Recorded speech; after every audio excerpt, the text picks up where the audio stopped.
from WDTN, the station that's working for you. This is 2 News Today.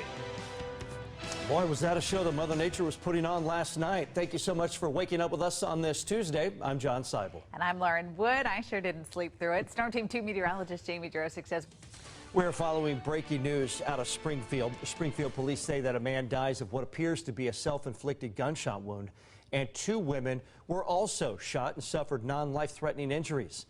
This happened in the 300 block of South Burnett Road just before 5 this morning. Police are still on scene investigating.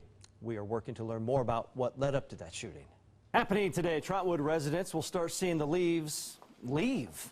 The city's curbside leaf pickup runs from today until November 25th. As police investigate a shooting on I-75 that left a man dead, they're seeking help from witnesses or anyone who may have video of the incident. 2 News reporter Kiana Deiches joins us live with continuing coverage of the shooting.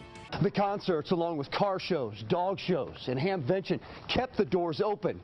Yet the slide became a free fall in 2007 when the real estate market crashed. The inevitable was knocking at the door. And then in 2016, the doors shut for good. And then there were many days like this. The sweet music of normalcy and the determination for the school's legacy to not be that of a school shooting, not allowing the immediate mental picture to be of tragedy whenever the school's name is mentioned. Marlon Shackelford perfected his freestyle form in the pool as a young boy here at the Linden Center, swimming his way to the top rung in the Miami Valley. He credits Miss Gibson with the swimming success, but gives thanks to all those mentors who poured out their hearts to himself and others who were trying to mold a better life within these walls. Walls that, like so many centers, that are now closed. It's 7:53 right now. Good morning to you. It's time for your morning rush. The big stories, weather, and traffic you need to know before you start your day. Let's start with Jamie. Child care centers in Ohio can increase their room sizes to pre-pandemic capacities, but for many, reopening comes down to a grant structure from Ohio Jobs and Family Services. They can choose to maintain the smaller class sizes for August and September and be eligible for assistance from ratio support payments, or they can increase room sizes and enrollment. The payment amount depends on the facility's star ratings and number of children served. It's 7:11 right now, still ahead. Did those storms that rolled through the Miami Valley wake you up last night, or did they keep you up later than normal? We'll give you a look at the damage that they caused outside of Chicago. We're covering Washington, where a shooting outside the White House interrupted a press briefing Monday. President Trump was in the midst of that briefing when a Secret Service official abruptly interrupted him, and then within seconds escorted the president from the podium and right out of the room while reporters were asking what was happening. A few minutes later, President Trump returned, confirming that a shooting had just taken place. Authorities apprehended the shooter. That shooting happened just outside the White House grounds. Many businesses already suffering because of the pandemic could suffer even more without Ohio State football this year. At Across the Field, an OSU apparel store near campus, thousands of items were ready to go. But now with the possibility of there being no season, they fear that some customers may feel that there's no need for the gear. Happening today, Governor DeWine will give an update on plans to return to school amid the coronavirus pandemic. 2 News reporter Kiana Deiches has more on what we can expect to hear. Talks on a plan to help the failing economy are stalled this morning in Washington, all while millions of Americans await word on unemployment checks. President Trump is defending his executive orders to respond to the crisis. Scott McFarland reports how questions are mounting about whether those orders will actually work. We have new information for those eager to head back to the movie theaters. Get your popcorn ready because Regal Cinemas announced it will reopen August 21st. The company says theaters that open their doors will enforce health and safety measures, including requiring its employees and customers to wear masks. The theater chain has not said which locations will start operating again in August, but health departments in Los Angeles, New York, and many other locations have not given theaters in their areas the okay to welcome guests back. Clark County Public Health confirms a coronavirus outbreak at a senior living center near Springfield. 14 residents and 7 employees at Mercy Health's Oakwood Village tested positive for COVID-19. 20 staff members are in quarantine. The facility reached out to the state health department to help fill in for employees. We have continuing coverage of the coronavirus on the 2 News app. That's a free download in your phone's app store. It's now 7:07. Straight ahead, relief talks stalled. Why lawmakers are failing to reach a decision on coronavirus aid as President Trump defends his executive actions to address financial fallout. Governor DeWine says that he wants to make COVID-19 testing one of the state's top priorities, and Ohioans should not shy away from getting a test. 2 News reporter Kiana Dyches joins us live with why he still encourages testing despite his own false positive result. Kiana? A 10-year-old is arrested after crashing a stolen vehicle in Sydney. An officer saw a car going the wrong way down a one-way street early Monday morning. The officer then tried to stop the vehicle, but the child took off. The vehicle struck 2 houses on Turner Drive, then continued to speed down Lynn Street. The child finally stopped after crashing into several vehicles. Charges are pending. Speaking of sports, last night presidents of the Big Ten Conference held a second call to discuss the upcoming college football season.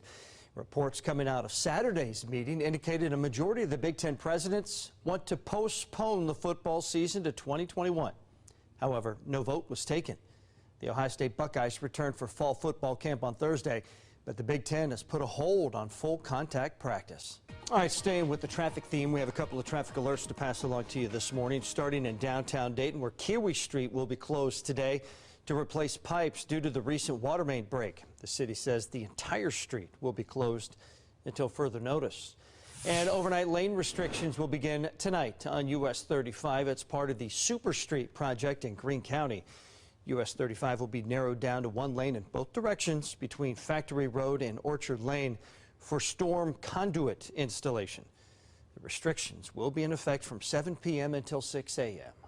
A Georgia family in the NAACP is demanding answers after a police officer fired shots inside a car that had 5 children in it.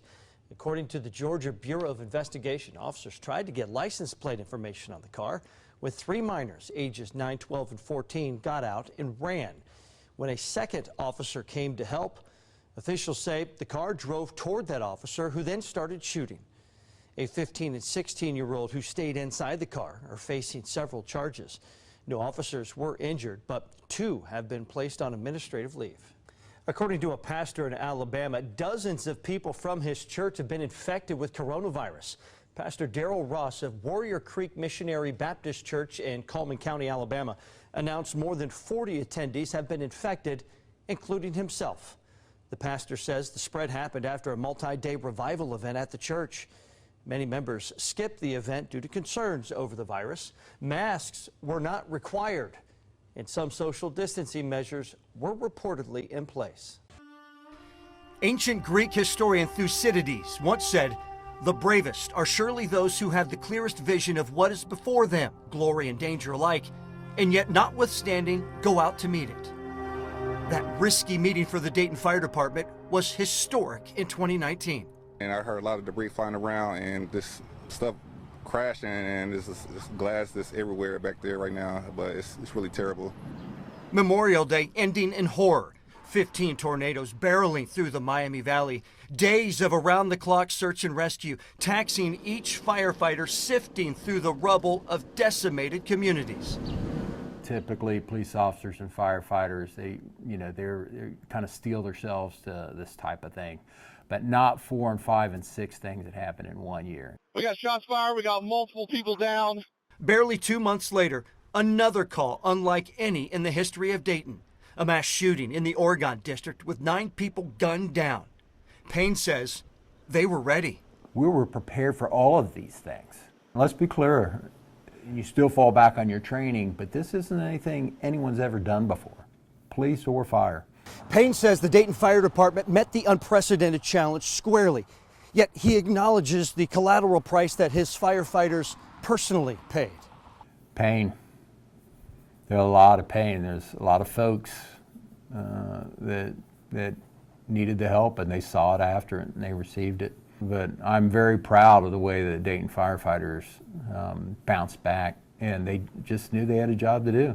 You still have to come in. You still have to go on those 10 and 20 runs a day.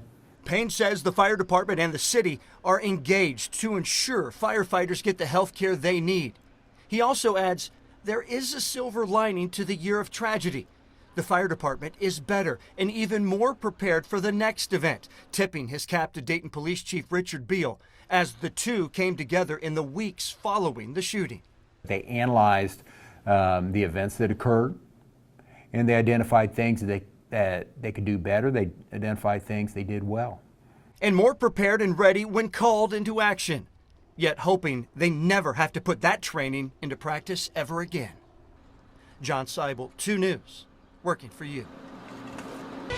This is 2 News with breaking news. We are following breaking news this morning out of Champaign County. 2 News reporter Jake Ryle is live at the school. Jake? 68 here near the high school. It has been shut down. We know that one person was hurt And that they jumped out of windows and sprinted. They ran to a nearby home. 911, what's the location of your emergency? Hi, we're at Libertyville High School near the shooter.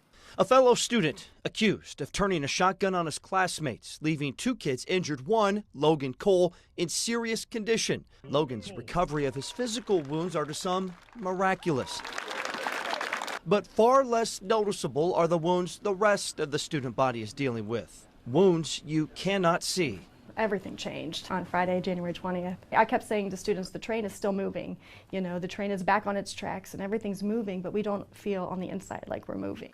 Stuck, imprisoned by memories, the sounds of bullets and screams, the fear while climbing through windows to escape, the not knowing if it will happen again. The mental trauma has left the student body wounded. Some can talk their way through it. Others, and this is normal, can't find the words, leaving them feeling alone. One thing that I've heard a lot when I'm working with kids is everybody else seems to be doing fine. What's wrong with me? I'm still stuck. The school district is working hand in hand with Consolidated Care in Logan County to give the students whatever they need, be it group sessions, individual therapy, or simply just listening to their story so kids know that they're not alone. Geauga County and Madison Township agencies have offered help following their own harrowing experiences at Chardon High School and Madison Junior Senior High. School officials say healing is happening, but there is an upcoming concern. Summer. On June 2nd, the students will file out of these hallways one final time and right into summer vacation. But when break is over, these walls, these lockers, the memories are still here. It can be a hard place to be. For some students, it is specific to the room and the location they were at that moment of the shooting. But for other students, they've noticed that it's actually cut across no matter where they are. I would say this is not a scary place, but they still struggle with fear and anxiety. I've heard the term, need to get past it. Need to put it behind us. How far past it are you? How much of it have you, the student body, been able to put it behind you? Yeah, I mean, that depends on the person, it depends on the day. You know, I know personally for me, it depends on the day. There are some days where I feel like it is pretty far in the rearview mirror, and there are other days where it feels fresh. It feels like, you know, like it just happened. And then there were many days like this. The sweet music of normalcy and the determination for the school's legacy to not be that of a school shooting, not allowing the immediate mental picture to be of tragedy whenever the school's name is mentioned. If I've learned anything in my time as a kids therapist and as a mom, it's that kids are incredibly resilient. The strength that they've demonstrated since the shooting, the courage to come to school, to carry on with their normal daily activities has been remarkable. Tiger Strong is the rallying cry. Signs litter the school. Optimism for better days fill the hallways. Yet at the same time, no one is fooling themselves. Yes, the scars of trauma remain. Kids still startle easily and look for windows, doors, exits whenever they go into a room. But the train to recovery is certainly back on the rails. As individuals and as a school, we are going to be better because of this. If we could go back and make January 20th not happen, yeah, I'd love to take away that pain. But as a school, as individuals, as a community, I really feel that we are better, stronger in some ways because of what happened that day.